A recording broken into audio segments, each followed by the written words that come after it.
Halo, selamat malam Bapak dan Ibu. Perkenalkan, nama saya Ibu Diasa. Saya adalah seorang guru dari Sekolah Dasar Negeri 5 Mas Ubud Gianyar Bali. Nah, pada kesempatan kali ini Bapak dan Ibu, saya akan membuat video refleksi mengenai pembinaan dan komunikasi.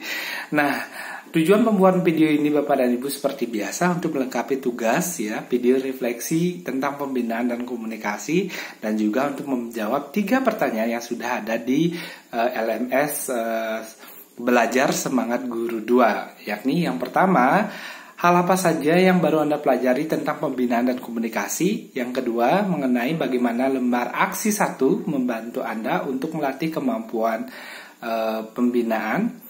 Yang ketiga, yakni apa tips Anda untuk para pengajar menerapkan pembinaan dan komunikasi. Nah, sedikit Bapak dan Ibu saya bisa tangkap dari webinar yang kelima ini dengan materi pembinaan dan komunikasi, salah satunya mengenai coaching ya.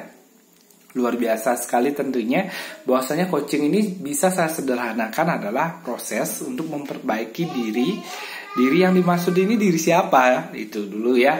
Nah, diri yang dimaksud ini adalah diri coachi. Jadi yang dimaksud adalah coachi. Coachi ini bisa saja dari peserta didik, siswa, orang tua maupun guru yang ingin melakukan coaching dengan kita Bapak dan Ibu, seperti itu. Nah, ada 5 prinsip dasar yang bisa dilandasi atau kita lakukan dalam proses coaching ini Bapak dan Ibu. Nah, yang pertama yakni hakikat baik, bahwasanya setiap proses coaching itu berdasarkan etikat yang baik Bapak dan Ibu ya. Tidak ada tujuan orang itu saya pengen jadi lebih brutal, lebih jelek dari sebelumnya, tidak ada seperti itu. Biasanya orang melakukan coaching itu untuk pengen lebih baik dari step sebelumnya Bapak dan Ibu. Yang kedua mengenai perubahan untuk jadi lebih baik. Nah, ini menarik sekali ya, 11-12 tentunya dengan apa yang tadi saya paparkan.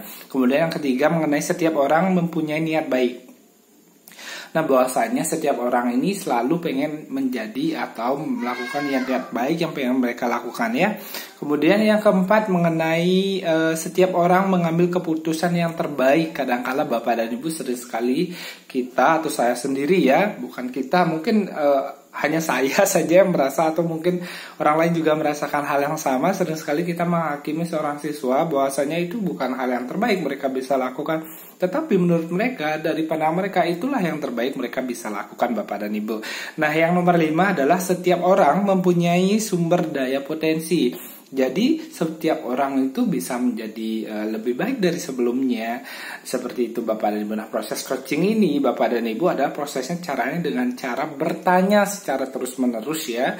Nah, karena apa? Karena permasalahan tersebut muncul dari pertanyaan tersebut Bapak dan Ibu. Biar kita menggali informasi dari coaching, apa sih yang sebenarnya pengen mereka rubah. Nah, dari pertanyaan tersebut kemudian kita arahkan secara sistematis sehingga mereka bisa memunculkan, memprovokasi pikirannya ya menjadi memberikan solusi. Nah, kemudian mereka akan memilih satu solusi tersebut untuk mereka lakukan, seperti itu. Oke, langsung saja saya akan menjawab pertanyaan yang kedua mengenai bagaimana lembar aksi 1 membantu Anda untuk melatih kemampuan pembinaan. Nah, sudah cukup jelas sekali ya pada lembar aksi 1 di situ dijelaskan tentang grow, bagaimana penilaian saya sendiri ya sebagai seorang guru. Yang pertama, grow itu mungkin goalnya apa. Jadi sudah cukup jelas realitinya adalah, reality itu di kelas saya itu seperti apa sebenarnya. Apakah saya itu seorang guru yang patut digugu dan patut ditiru ataukah tidak ya. Kemudian yang ketiga adalah option ya. Option ini adalah mengasah daya imajinasi. Mungkin ada pilihan tertentu yang bisa saya terapkan di dalam kelas saya sehingga kelas saya menjadi lebih baik. Kemudian will ini adalah apa sih action plan yang bisa saya lakukan sebagai seorang guru yang mungkin didam-idamkan dalam kelas saya.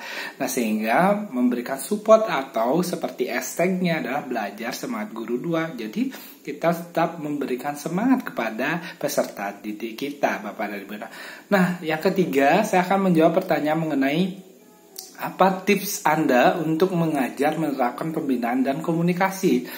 Kalau menurut saya sendiri sih dari webinar yang saya sudah dapatkan tadi ya, sudah cukup jelas bahwasannya tipsnya adalah sering-sering bertanya, memposisikan diri sebagai seorang coach, jangan menghakimi peserta didik kita. Oke, selalu semangat untuk melakukan belajar lebih baik Bapak dan Ibu.